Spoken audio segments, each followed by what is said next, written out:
Hello, young scientists. Welcome to Super Kid Duo. Today we'll learn about science.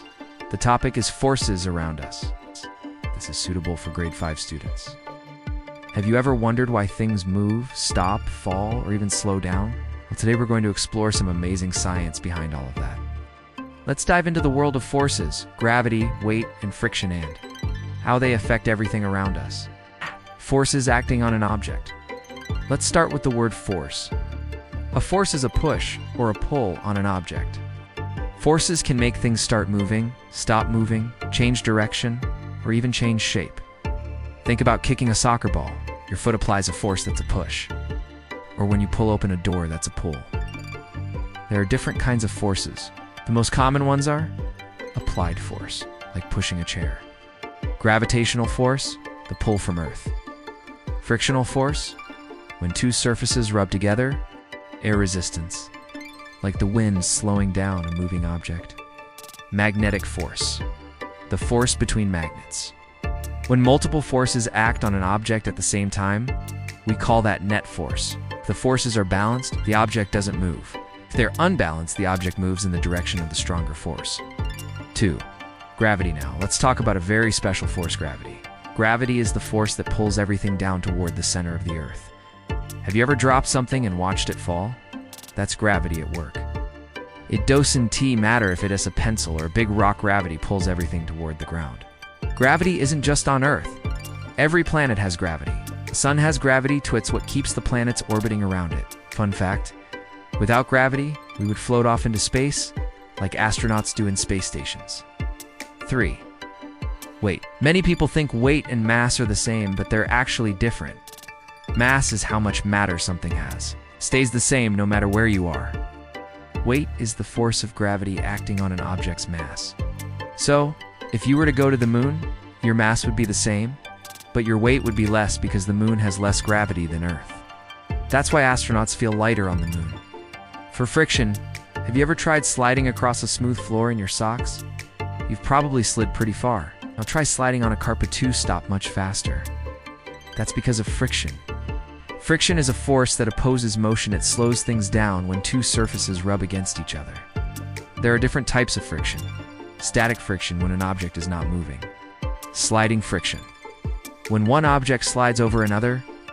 Rolling friction, like a ball rolling on the ground. Fluid friction. Through air or water, friction can be helpful.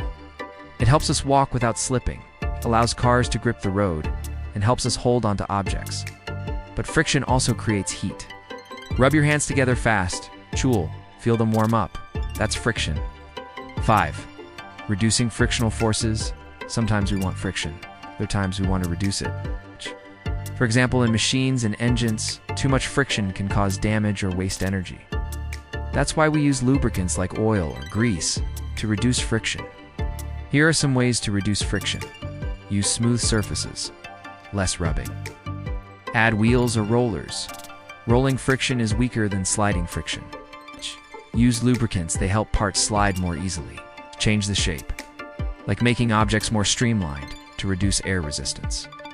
Reducing friction makes things more efficient, like helping a car move faster or making a bike easier to pedal. 6. Magnets and magnetic fields. Hey, have you ever played with magnets? They have an invisible power that lets them attract certain metals like iron. This power is called a magnetic field. You can see magnetic fields with these special tools called magnetometers. They show magnetic fields as colorful lines coming out of the north pole of the magnet and going around to the south pole. Inside the lines, the magnet's pulling force is strong. Outside the lines, the force is weak. These lines never cross because magnetic poles don't attract each other. Instead, they repel each other. That's why the lines go around each other like this. Fun fact, magnets come in different shapes and sizes. Some are strong, others are weak. You can even make electromagnets by wrapping wire around a metal like iron. When electricity flows through the wire, it makes a magnetic field. That's how many of your tech devices work, like speakers and motors. 7. Air resistance. When an object moves through the air pushes back. This is called air resistance. Air resistance depends on the object's shape and speed. If an object moves faster, it experiences more air resistance. That's why it's harder to run when it's windy. Or when you jump, you land faster with your feet facing forward compared to landing sideways. If an object moves through the air really fast, like a meteor, the air resistance heats the object up. That's why meteors glow as they enter Earth's atmosphere. It's so hot that they often burn up before hitting the ground. To reduce air resistance, objects can be shaped like a sphere or a wing to move through the air more easily. This helps planes fly and rockets travel into space. 8. Balancing forces. When different forces act on an object at the same time, we call that a net force. If the forces are balanced, the object doesn't move. If they're unbalanced, the object moves in the direction of the stronger force. Think about this tug of war. Two teams pull on the rope with equal force, so the rope doesn't move. But if one team pulls harder, the rope moves toward that team. That's because the force of the stronger team is unbalanced. In this case, the net force is 10 newtons to the right.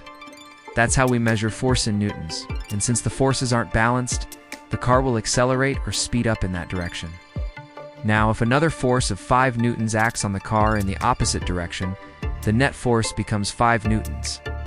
The forces are now balanced, so the car won't accelerate anymore. It'll keep moving at a constant speed. 9. Newton's first law of motion in a nutshell. Newton's first law of motion says that an object at rest stays at rest, and an object in motion stays in motion with the same speed and in the same direction unless acted upon by an unbalanced force. In other words, if you kick a soccer ball, it'll keep rolling until friction or another force like gravity slows it down. Or if you're sitting on a chair, you'll stay sitting there unless someone gives you a nudge or you decide to get up. This law is also known as the law of inertia. Inertia is the tendency of an object to resist changes in its state of motion. The more massive an object is, the more inertia it has, and the harder it is to make it start moving, stop moving, or change direction. 10 airplanes and Forces airplanes are incredible machines that can soar through the skies using 4 main forces: lift, weight, thrust, and drag. Lift is the force that lifts the airplane off the ground and allows it to fly. It's generated by the wings as air moves over them. The curved upper surface and flat lower surface of the wings create an area of low pressure above and high pressure below, which produces lift. Weight is the force of gravity pulling the airplane toward the ground. Thrust is the force that propels the airplane forward. It's generated by the engines, which can be powered by jet fuel, or in the case of a propeller plane, by spinning a propeller that pushes the air behind it. Drag is the force of air resistance opposing the motion of the airplane. By balancing these 4 forces, airplanes can take off, fly, and land safely. For example, when an airplane takes off, it generates enough lift to overcome its weight and enough thrust to overcome drag. As it gains speed, the pilot can then control the forces to keep the airplane in level flight. Wow. Today we learned that forces are always around us, pulling, pushing, and guiding the way things move. We explored gravity, learned what weight really means, and discovered how friction helps soar sometimes slows us down. Keep observing the forces at work in your daily life. You'll start noticing science in action everywhere. Thanks for joining. And keep being curious. Till next time, stay smart and stay scientific. If you liked this video, don't forget to click the like button and subscribe for more amazing science videos. Also, you can watch these videos. They are really interesting. Thank you for watching.